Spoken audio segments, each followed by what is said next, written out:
What if losing interest in the job you once loved is a signal of growth?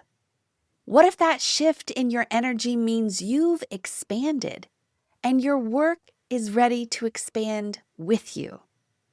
In this episode, Cecilia Zapata-Harms shares how she recognized that turning point after over 3 decades in leadership and chose to build forward following intuition and intention. This is the Your Next Success podcast, and I'm your host, Dr. Carolyn Segal. I am a life-first career coach and strategist on a mission to normalize questioning your career, because I believe each of us is made on purpose for a purpose only we can fulfill. The longer we live out of alignment with who we are, what we do best, and why we are here, the more we miss out, and the more the world misses out on what only we can give. The Your Next Success podcast is where we explore how to build a career that truly fuels your life. We talk about self-discovery, smart job search strategies, professional growth, and you will hear stories from people who have navigated big career transitions themselves, so you can create a life-first career and become your own version of authentic success. My guest today is Cecilia Zapata-Harms.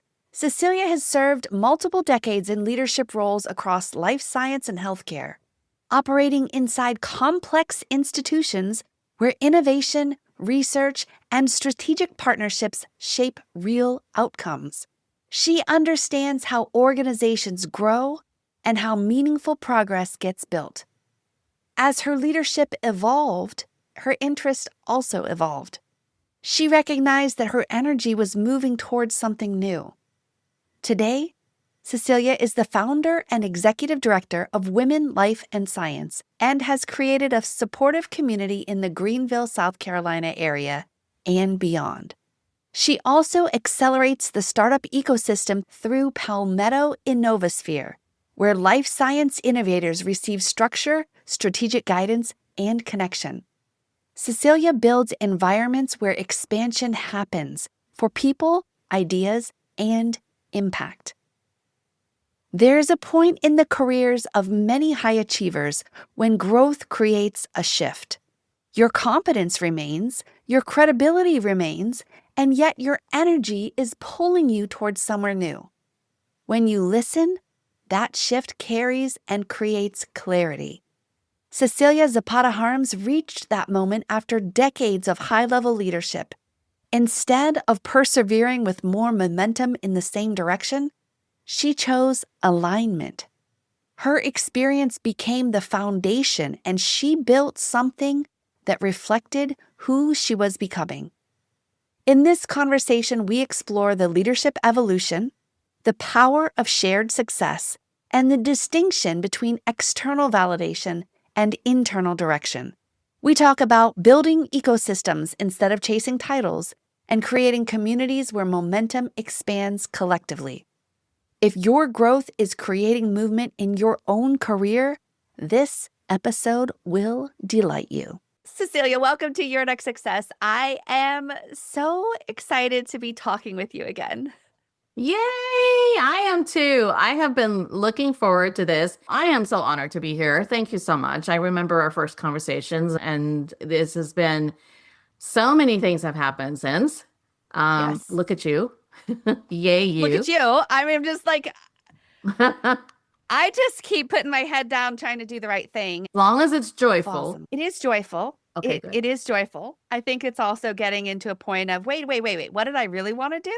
And what am I actually doing? And how can I adjust? But I assure you, I'm so excited to get to know more of your story behind the amazing, awesome success, promoter and gatherer and collaborator of women and, entrepreneurial companies and all of those things. So we're going to get into that. Oh boy. And this is a subject you know very well because it's you. It's all about you.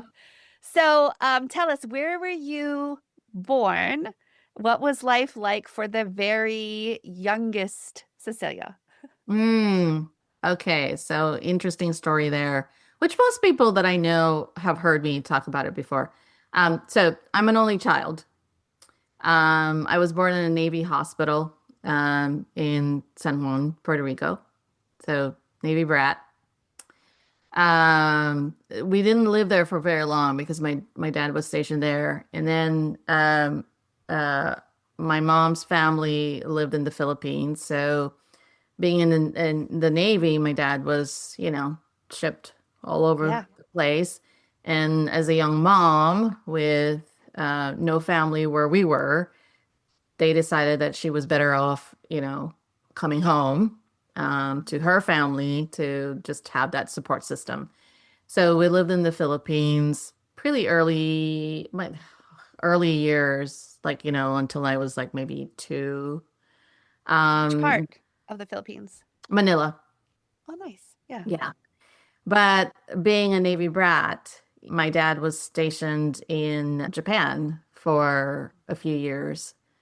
And so we lived in Japan, in Okinawa for a while. Interesting enough, though, somehow I credit a lot of me, and I talk about this a lot. I credit a lot of me of how far, where I am today because of the sort of like the vision of my mother of you're not gonna just, hop along in school to different schools.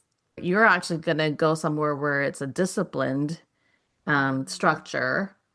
And she decided to enroll me into a private school for girls. It's a Catholic, actually, it was a convent in Spain. And so during the school years, I lived there, and then vacations, I would hop on a military plane and then come back. How did Yeah, she even know about this school in Spain? don't don't ask me. Right? Like, I'm just saying, like, I already it's kind of I interesting. know Navy, there's a yeah, story there in itself, right? And so she I don't know. And I think she met someone, probably I grew up yeah, Catholic, so she probably met a Catholic nun and yes. said something, and she looked into it and all that stuff. And Yeah. so, from what age was that you were? Keep in mind, my biological father passed away fairly early when I was little. I went to school, kindergarten, all the way up to maybe equivalent to like eighth grade here. So, as a kindergartner, you were put into a completely different country, completely different environment, nearly basically on your own. Pretty much. Wow. Yeah.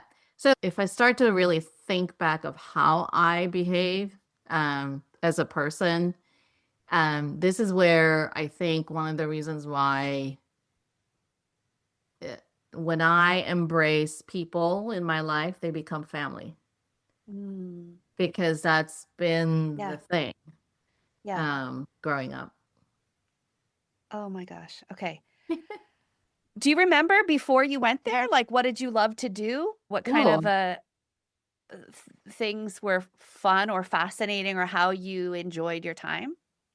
as a kid, oh, I Yeah, like a love. really young, like before 5, or is it all the memories are now zapped into, this environment in Spain? There, I mean, certain snippets of things like I've always had that. I think if I remember, I had this room like at our house. I had a room, my own room, but I also had a kind of like a we had this extra room that somehow I wanted a blackboard and things like that. And yeah, so it was still a chalkboard, when I Yeah, was growing up.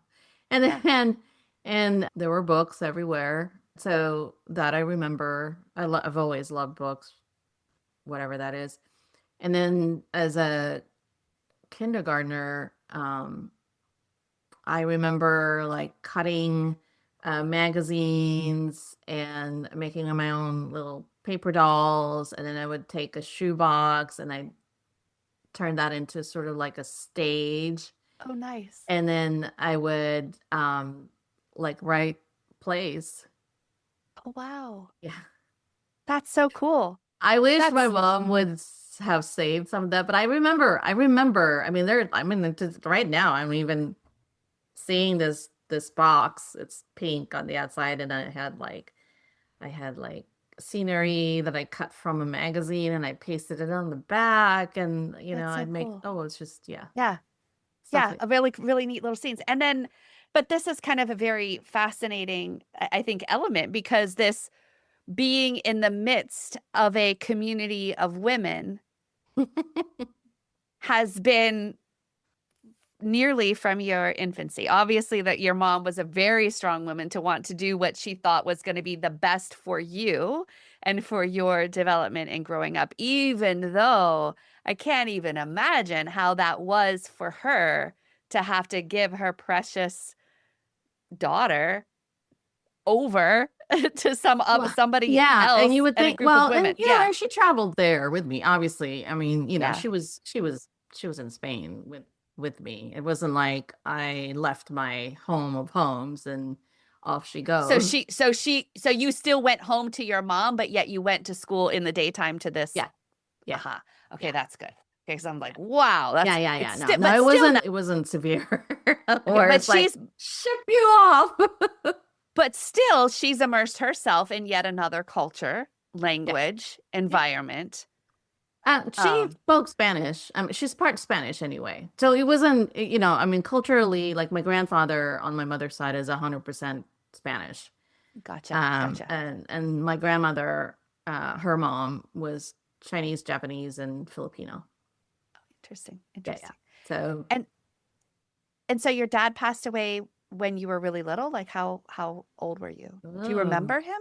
no, no. And then she never remarried until much, much later, which is one of the reasons why it was easier for her to get Yeah, to me, right? So yeah, yeah. Interesting. Okay. she remarried later, and then that also to a Navy guy, and that brought us all over the world. And then back to Japan, Germany, and then the last station was Washington State Interesting. in my high school years.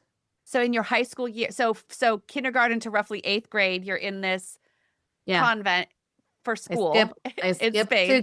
I skipped 2 grades technically because I actually here I skipped 8 and 9, then went straight to 10th.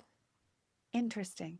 Yeah. Interesting. Okay, so you're there, then you're like Japan and all over, and then Washington State. And where did you go to high school? Chief South High, Washington State. Wow. Wow. And during school, what kind of things did you like, and what did you like outside of school? Like what fascinated you? What sort of subjects were you drawn to, and what did you do in your time outside of school? Oh, well, so I was a volleyball player at school. I learned that at the Catholic school because the nuns loved volleyball. So they taught me. I played varsity volleyball in high school, got varsity volleyball freshman college, until I hurt my knee and I couldn't do it anymore. And that was when they would accept anybody because I am 5'2.5". I am not 6'2.5" as a volleyball player. So, Yes. it's just one of those fluke in itself. Let's see. Outside of school, I mean, typical. I mean, I don't remember too much about like typical play. I remember a neighbor who was the daughter of an actor, and we became good friends. Got to see like how her dad, played a role in some film. Interesting. Yeah. Um, just stuff. Yeah, yeah. And how did you decide what to do after high school? Like after, oh, like Yeah. where Yeah, my like where, career. what to study, all of like, well, Oh, like going to school beyond high school and all like uh, how did that even come to fruition? I don't. I've always said I wanted to be in some sort of health related field. I was taking pre-med courses uh, was when, got to undergrad, didn't really like it as much. Um, so I said, all right, fine, I'll go into nursing because maybe it's not the medical school, maybe it's a nursing school. Didn't like that very much either. Mm. Um, uh, and then during the prerequisite classes for both of those uh, track, um, I met Dr. Soland at the University of Washington. She actually was teaching Anthropology 101. And here's this 6 foot, actually, she was taller than 6 foot. I think she was 6'2", Wow. Norwegian woman anthropologist, taught the class. She talked about archaeology. She talked about all the different disciplines under anthropology, and then her subject matter was in social cultural anthropology, and then something clicked that my fascination to culture, like Mm. different historical, different belief systems, um, all that, different countries, different. And did you just study them from Washington State, or did Yeah. you now travel and go and immerse yourself in some of those as well? Specifically in Washington State, I mean, the programs were incredible. Obviously, all great academic organizations have an incredible program. Um, the opportunity there was really because of her, but also I was fascinated with tribal, Native American Indians, but not just Native American Yeah. Indians, any tribal cultures, and so got to see and work in different parts of the world, Mm. from observing culture, archaeological, and then kind of getting into belief systems and stuff like that. Because my minor is actually in religious anthropology. Oh, So interesting. yeah, Yeah. yeah, Very interesting. Very yeah. fascinating. And then what happened? Oh, and then what happened? Well, so mind you, during undergrad all the way through grad school, I was working full time. So we And what were you weren't, doing for work? Yeah. yeah. I mean, I held many different, all within the healthcare. I held many different jobs. My first job in the hospital system was actually pouring orange juice for the patients' breakfast. That was my first job.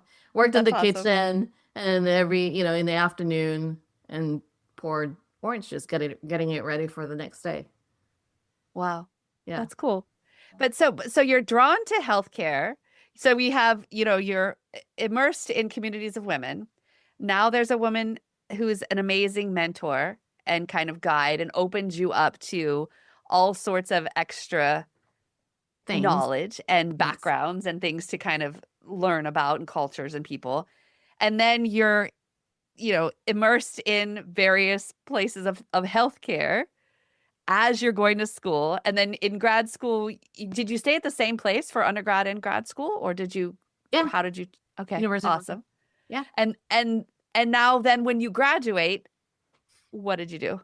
Well, so it's not very linear, not in that way. None of, and I think everyone can relate to this. No one's path has been a straight line, right? Mhm. We've all sort of done this sort of Squiggle. thing. Yeah. Lovely swivels. Um, I, I've always sort of um, followed intuition. So all through college, all through grad, working, ended up working at Fred Hutchinson Cancer Research Center in Seattle.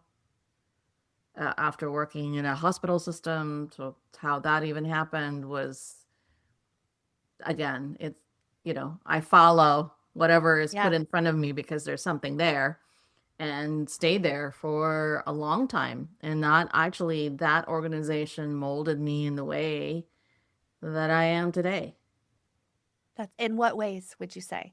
What are some of the ways you've contributed? Entrepreneurial, innovative, thinking outside the box, being around the constant curiosity of what if. Um, I don't really believe in the word no or the word impossible. Mm, I've always that came from just sort of that molding.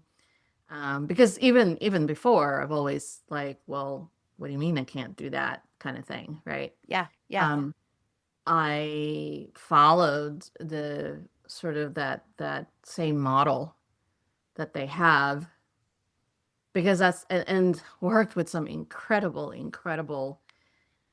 my gosh, fascinating people, Nobel laureates, um, one of the founders of bone marrow transplant. I mean, just incredible.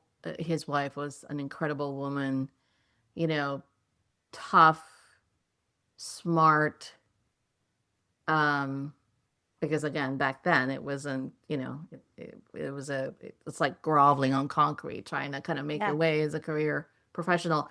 She was tough, not in the sense of like tough as in like, hardcore kind of individual. She was tough because she expected high expectations of especially women, and but at the same time it was a balance of softness too. mm, that's So nice. yeah. Maybe like a beautiful resilience where she still has a strong pull and yet flexible in how it could be achieved. Yeah, no, I characterize her more as the what would be a good word for her? It's not yes, absolutely resilient, mission driven. Mm, Mission driven. love it. Yeah, Yes. mission driven with not forgetting the heart. Mm, So, yeah. very, very important. And so then having such a great experience working with so many beautiful, amazing people, including her, then why did that? Why didn't you say? Like, what happened there? Like, Well, how I did was you there for go a to long something? time, right? But Yeah. I, And then, but then how do you pick what to do after that? well, again, my life has been guided by a lot of different things, and I tend to kind of, I guess I recognize things in front of me. Mm, Um, uh, so I was there for almost 27 years, actually almost 30 years. And so, but just like anything, evolution yeah. happens. Things change, right? There's Yep. nothing stays the same. That's the constant is change. And I was also at a point where I've done it. I've held leadership roles. I've done it. I have never, I have always wanted to kind of go out on my own. And so I did. And I jumped. There was an opportunity. I mean, actually, I didn't even know what the heck I was doing, but I knew it was done. I was done. And so I let Yeah. that one go. It was you do a lot of soul searching. You do a lot of, finding your life coach and reading up on books and all that stuff. And you get to a point where you're like, you can only read so much. Either go get off your ass, excuse the French, I know we're being recorded, or suck it up. I mean, Yeah. and Yeah. be fine with where you are. So, So but were there I wasn't certain like that. feelings like Huh? to this kind of the feeling of like knowing you're done, knowing that that chapter is ending and another chapter is beginning? Like, do you remember what it felt like? Or was it just like some sort of like internal knowing, or were there any physical symptoms as well? No physical symptoms. Well, I guess you could call it a physical symptom. I knew I was done because I had no interest anymore. Okay. Yeah. Yeah. And and uh, when you kind of when you're done with that, Yep. that means that chapter is done. Yeah. And so then you open yourself up to a new possibility and you end up leaving. And did you end up moving as well? Nope, stayed there for a little bit longer. I mean, all the way through COVID. Okay. Yeah, and then And you were but still in Washington or were you somewhere yeah. else? No, we were still in Washington. Yeah. Interesting. Yeah. Yeah. But immediately right after that, other people that I worked with at the organization have moved on to bigger and better things too. But they themselves are entrepreneurial, and they have actually wanted to build some sort of accelerator type group. And so we did that. We started this small accelerator slash investor group. Um, Small. I mean, we have a small portfolio. Um, did I know something about, accelerator? Yes, because I would look at the Hutches as an accelerator institute. Yeah. Um, so there's knowledge there, but as an expert, probably not. So, I jumped in without knowing that I'm going to learn as I go. So, Mm. and then one of the companies that we worked with ended up moving to South Carolina, and that's what relocated us. Interesting. Yeah. Mhm. Yeah. So you spent a long time in Washington, and then why? I guess you're just following the possibility of something that's there. Had you ever visited before you Oh yeah, moved? yeah, yeah. Well, for my Yeah. previous work, I traveled all over the world. I mean, and oversaw relationships, right? Collaborators for the organization. So I know South Carolina, but I know Charleston more than I did the upstate. I didn't know. I knew North Carolina, but from Duke University area, not Mhm, mhm. not Asheville, not again on Yeah. the border, right? So came out here, and you know what kicked in? I think the anthropology side of me kicked in and said, "Oh my gosh, here's another opportunity to learn a new culture, a different group. What would it feel like to?" And I do this anyway. Even when I travel, I tend to like, okay, I'm going to just be here and quote unquote pretend that I'm one of the people. So if I were one of the people, what would I do? Where would I go? How would I behave? What are the Interesting. Yeah. what are the cultural things? What are the beliefs? What are the la la la? So it's a thing. It's an immersion. Yeah, and I just kind of do it. And I learn as I go, and you get to a point where it's like, okay, you learn as you go, and you adapt because adaptability is important. And then here I am. And so how did okay, so you were in an accelerator and there were some startup companies and one moved to South Carolina and so you moved to South Carolina and then you still created yet even more spaces. Part of that being women life and science, part of that being a whole other accelerator kind of thing. I don't know if it spun off for the first, but like you ended up getting a radio show, you've ended up creating a community, like connect the dots a little bit more as to how did those, or did you just say, why not? I think there should be a community. I think there should be another accelerator over here. Like, help us understand. I How did, well, I yeah, think, there are definite signs, right? So I mean, from the practical sense of things, it's an emerging market. There's desire to build the ecosystem. yeah, There is a gap, and the expertise of the experience of building a small accelerator. Why not develop? Why reinvent the wheel? And so you take the recipe and yep. then you adapt it to a new kind of cooking class that would feed a smaller number of people, not the larger community like a Seattle. But it doesn't have to be that big. I mean, that's been I guess I would, I've always thought, oh, wouldn't that be great to be able to create similar, I wouldn't say duplicate, but create similar in an ecosystem that actually could benefit from it. And Mm, that's and it's talking to people, like understanding exactly what's been sort of like the desires, what's been a strategic initiative, what's been, those are the practical things. At the same time, it's been a desire of mine to actually, like, okay, what if we build it this way? Like I personally wanted to really push that glass ceiling and push, let's start this institute, and why not have a woman or a group of women found it, right? Yeah. So that's And the so tell a little bit about what that is and what the focus is and what kind of You're things are talking about helped. the Palmetto Innovasphere. So Innovasphere is really an accelerator institute that it's a sphere. If you can think of a sphere, it has the main core, but it relies on the spoke that Mm, makes it turn, nice. right? A linear accelerator is the same thing, right? An accelerator, just, you need it to turn, and you need to keep it churning, and spinning out other opportunities for others. And so, but you need key spokes to make it work.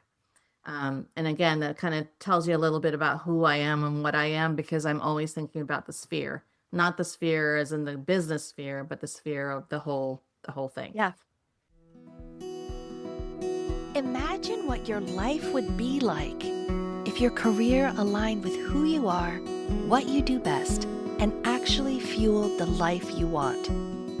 At Next Success, we support all ages and stages through career transitions, from students exploring majors or careers to job seekers actively searching or reimagining their next move to professionals committed to self-awareness and leadership growth. Stay connected and explore what's possible at nextsuccesscareers.com and follow Next Success Method on LinkedIn, YouTube, Instagram, and Facebook. And so we wrap around our services around an early stage life science company to ensure that they are successful in delivering whether it's treatment or device or technology, I'd say delivering their innovation into the community to better the community. So at the end of the day, if somebody asked me, well, what's your ultimate thing? And I would say bettering everyone's lives, whether it's curing a disease, coming up with a new treatment that's better for the people and the community. And that's the ultimate thing. So Innovasphere is really that. It works very closely with all the stakeholders, economic development, innovators, investors, and what I call the affiliates and the government agencies, to really kind of build this sphere structure so that everybody's collaborating together, and which actually allows for a lot of these early stage companies to grow and expand and scale. And there are many different stages to scaling in a business sense. Some people will say, well, it's kind of touchy feely. It's like, not really. There's practical things in there. Is it easy? No, it's not. It is not an easy thing. It's not an easy path. Yes, there are people that are going to look at me and like, who the hell she thinks she is for building this thing. And I'm at an age where I'm like, well, why not? I could either help you or not. Because the thing, from, being an entrepreneur, just in general, it's all new. For that first founder to try to do something, everything is new. Yeah. Even the most simplest business things, from going from an established structure that already had everything in place and relationships, and even if it's just email or computers, like the simplest thing can end up for any entrepreneur, any company, to be like a day derailing event or a week derailing event for Yeah. something else.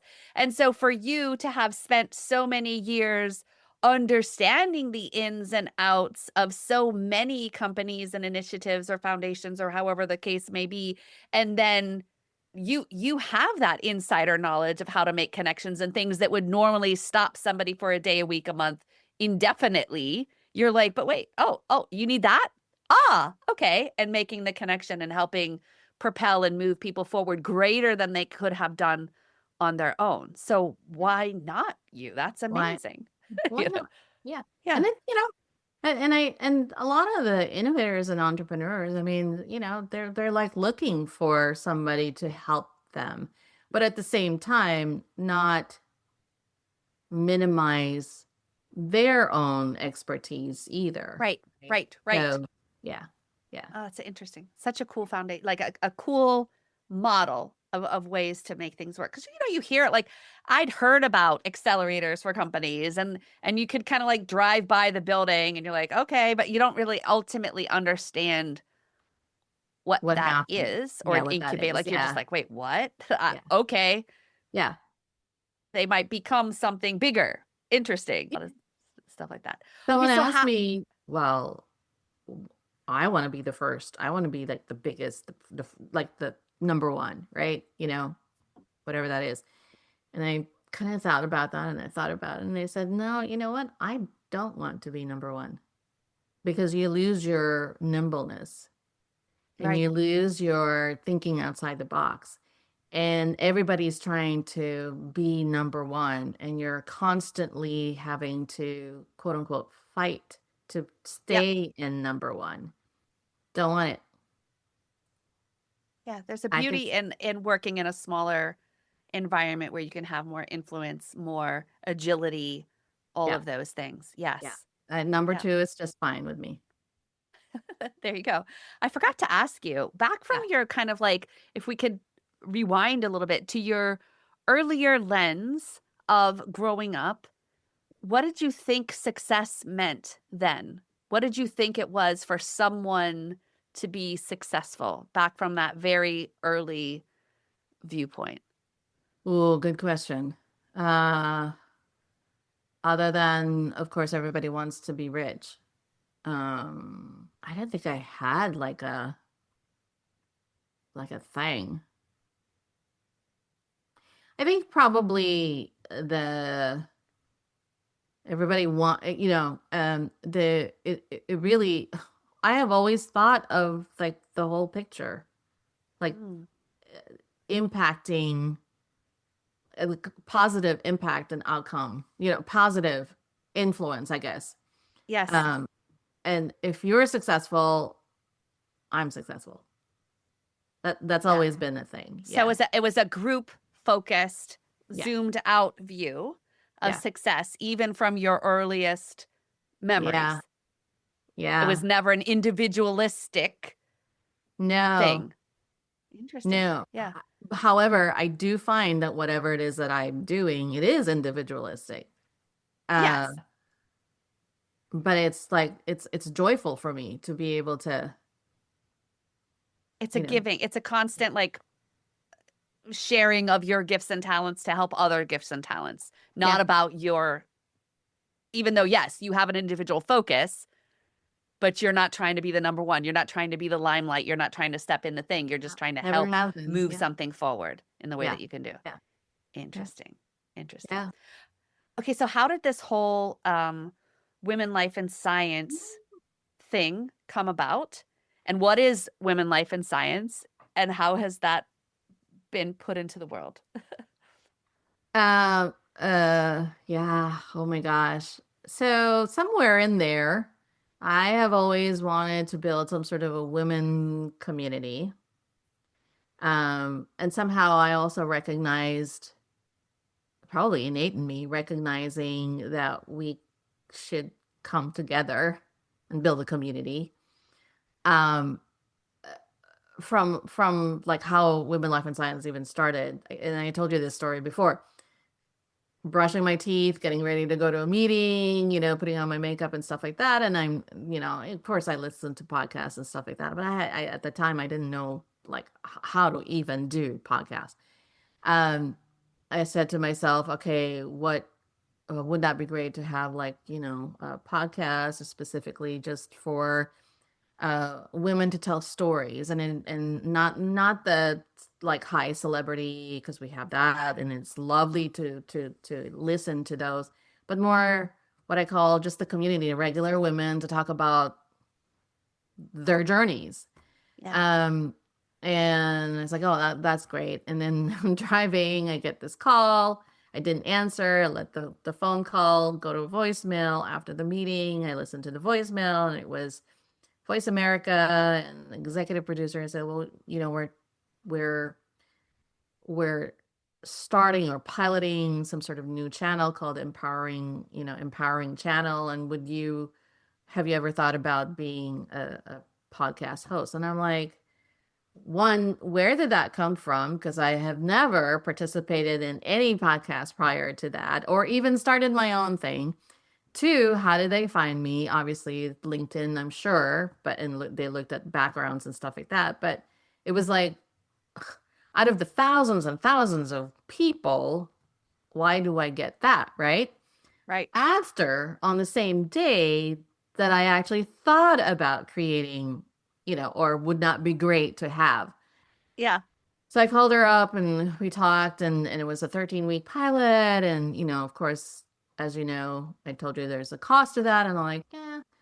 So I am one of those people that if there's something in front of me that seems to be coincidental, and is really not coincidence, then I really look at it and it's telling me something, right? Mm. But that was just like a complete 100,000% match to whatever it was that I was thinking. I could not say no. I Yeah. was just like, okay, fine, let's do it. But I need help. Right? I have no idea how to do this thing. And they say, oh, we'll coach you and stuff like that. So we did. I mean, my best friend Julie, actually, I told her about it, and she's like, "Oh my God, this is great." And I said, you might be my first guest, so be ready. I'm gonna call you, and then the rest is history. And now, the podcast is not. There's no advertisement there. It's just stories. It's gotten to the point of really a lot of authors have been our guest, and I'm loving every single episode.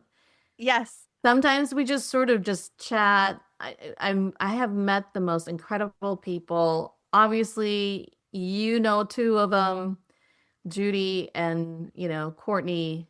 There's more. I mean, it's just there's other stuff. And for me, that's like a blessing. It's like, okay, I am stepping into what the universe has sort of given me as my mission. Yeah. And I love it. And even that you had gone on that mission.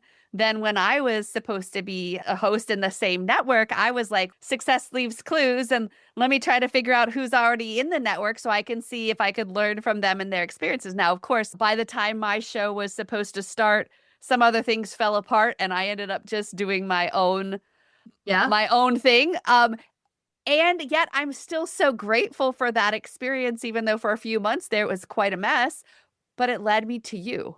And it led me that's to getting to know you, to learning more from your experiences in that journey, to getting to be on your show. And now here it is almost a year later, and you're on mine. And it's like, wait, what?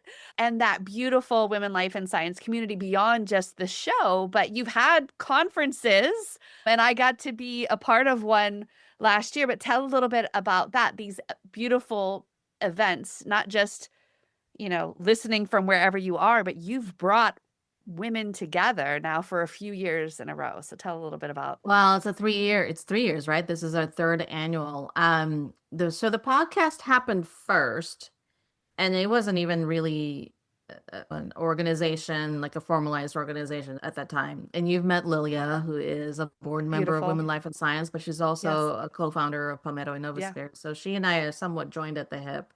I call her kind of like my South Carolina twin.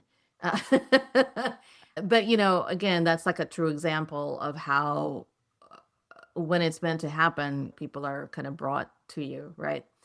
And so the conference was a second thought, because as I was doing the podcast and things like that, I said, well, I have done many different conferences professionally.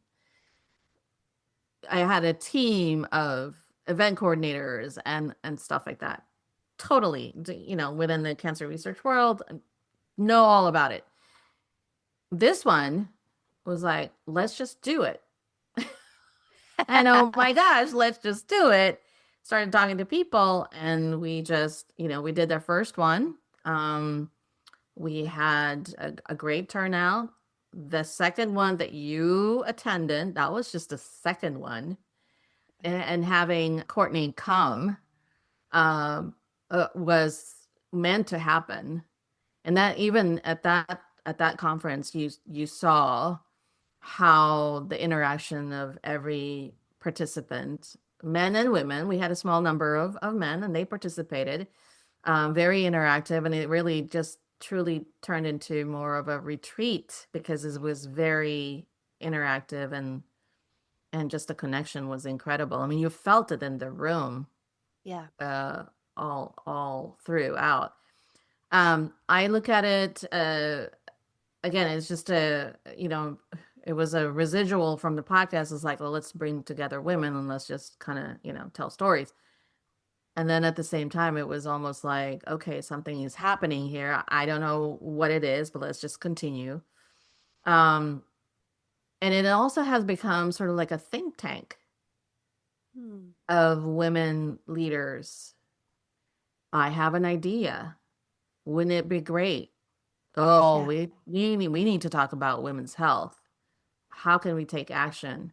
Not just as a group, we're not lobbying for anything, but Yeah. individually, how can we get involved? And that's the theme for this year, the science of self.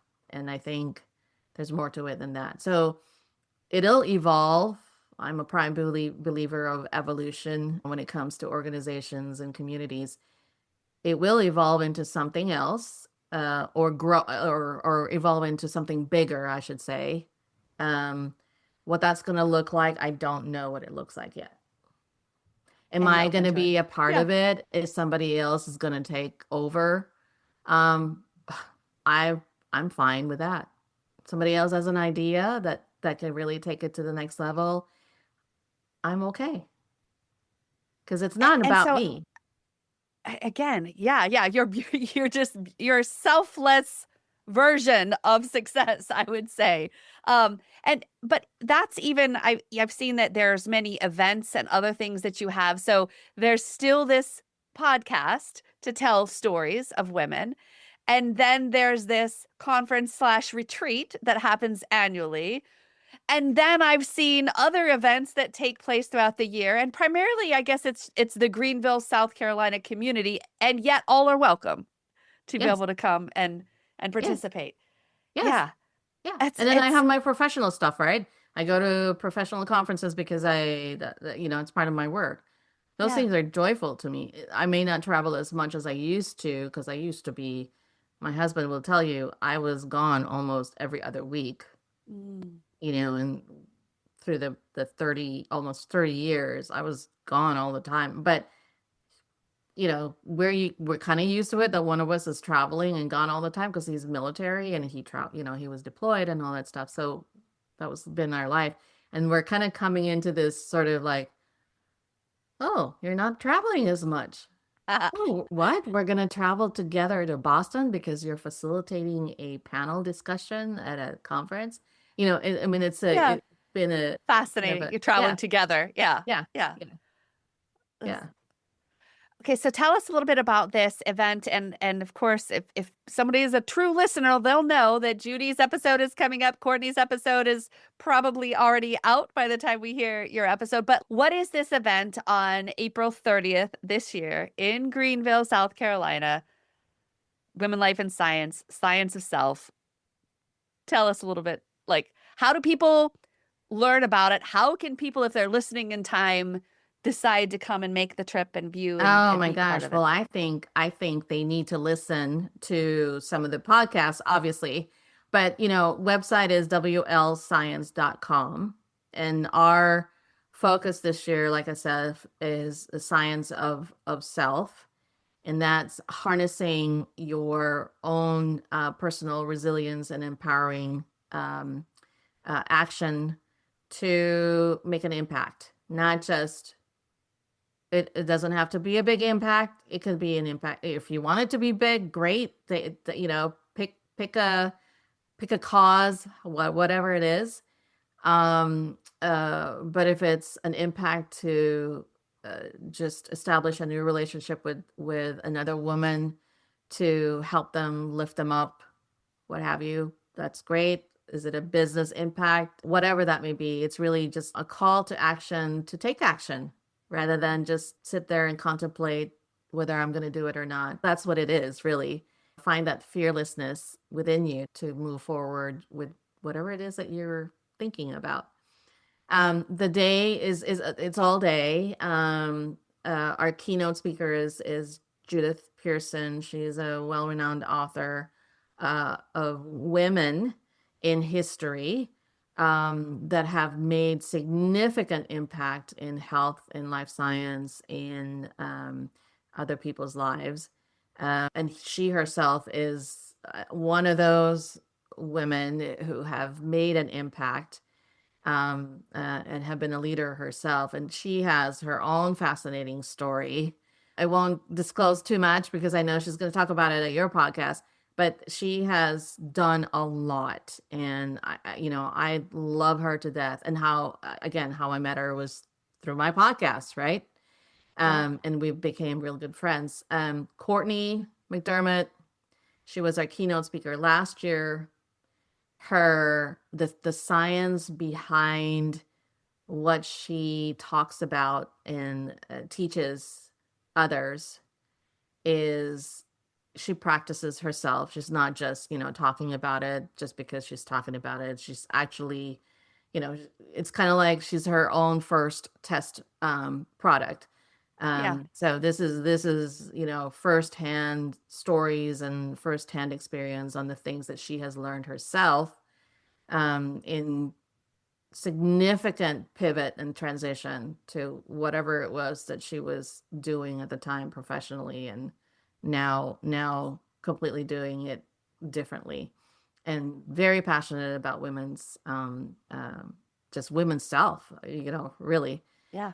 And then I think we're going to talk about specific to South Carolina women's health through our public health relationship and understanding, some of the challenges that some women are facing within our immediate community.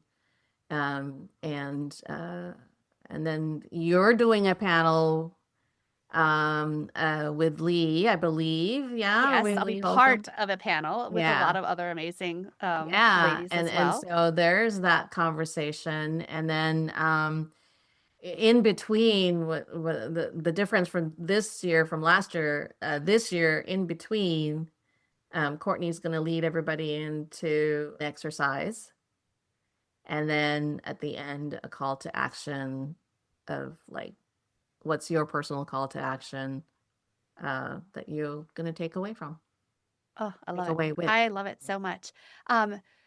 So couple more questions. Like, Yes. how do people find you? How do people work with you as far as like the whole Palmetto Innovasphere. Innovasphere? Yes. Absolutely. So Palmetto Innovasphere, the email is too long, so I'm not gonna but I'll it's link it in the notes. okay, that sounds great. But it's CZ Harms at palmettoinnovasphere.org.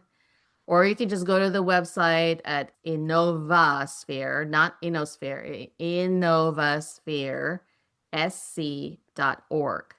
That, if you're an entrepreneur, early stage life science company, whether you're a medical device, digital health, biotech, that is, I would say that, and if you're an investor in that space, come talk to us because I think we have a lot to offer. For Women, Life, and Science, WLScience.com or WLScience.org, doesn't matter. It kind of connects to each other. And it's Cecilia.zh at WLScience.com. Awesome. And I'm huge on authentic success, and that's how you define it. Now, your version of success has been awesome from the start, but how do you define authentic success for you now?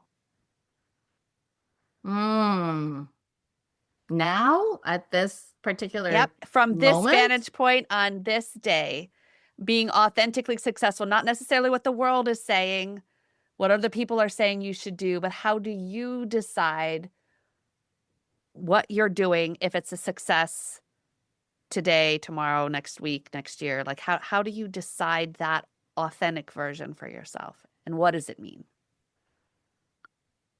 well, we're doing it right now.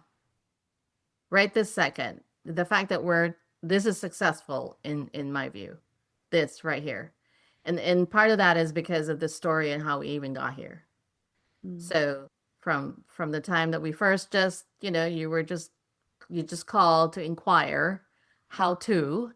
to being on the podcast, attending the conference. I mean, it led to this. This right here for me is an authentic success because it represents just my being, my person. So people people who are listening, um, this is it. This is what you get.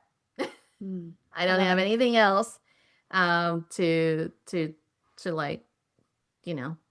I mean, I have other talents, of course, but this is it. Yeah. You're just an amazingly beautiful, helpful, forward thinking collaborator, innovator, community builder, and just allowing all of your gifts and talents to flow through you for the betterment of the world. And I, for one, am extremely blessed and grateful to have been introduced to you, to have this develop into more of a friendship. And I can't wait, or I can hardly wait. I can wait, but I can hardly wait to see how this community that you've built evolves, develops over time. And I'm just so thankful for the opportunity to get to have you on the show, to have some of these other beautiful women on the show as well, and to share that with the world so that each person, no matter where you are, no matter what's happening in your day, if it's your worst day or your best day, just know there is an entire community of women that wants to help you move forward to whatever's next. Absolutely. And it's not just our, immediate Carolinas. They're all over and just Yeah. it even our speakers, right? I mean, look, we span uh the first year we even had somebody from London, but this year we're more national. But we have somebody from California and Florida and I mean, they're just all over the place. I am going to say just a little plug for Women Life and Science Conference. We are, if your listeners are in the ability to also promote the conference, but at the same, and also if they're able to sponsor the conference, that would be fantastic. That all the information is on the website, or just go to Eventbrite and type in Women Life and Science Conference. Should be there. Love it. I Yeah. love it. Well, thank you so much, Cecilia, for all of your time today, for Well, sharing more thank of your you. story Thank you for and the being here background. Yes. and for what So you're doing because I know you're doing great things. thank you so much. You're good, Cecilia. Thank you for being part of your next success. You're welcome. Thank you. Thanks for having me here. I love the conversation. Cecilia, thank you. Your leadership expands possibilities. Thank you for creating community, structure, and opportunity for others. For those listening, you want to be sure to join in the transformation taking place at the Women Life and Science Conference on April 30th, 2026. The link for tickets will be in the show notes. Thanks for listening to Your Next Success with Dr. Carolyn Sengel. Remember, authentic success is yours to define and includes aligning your career to support the life you want.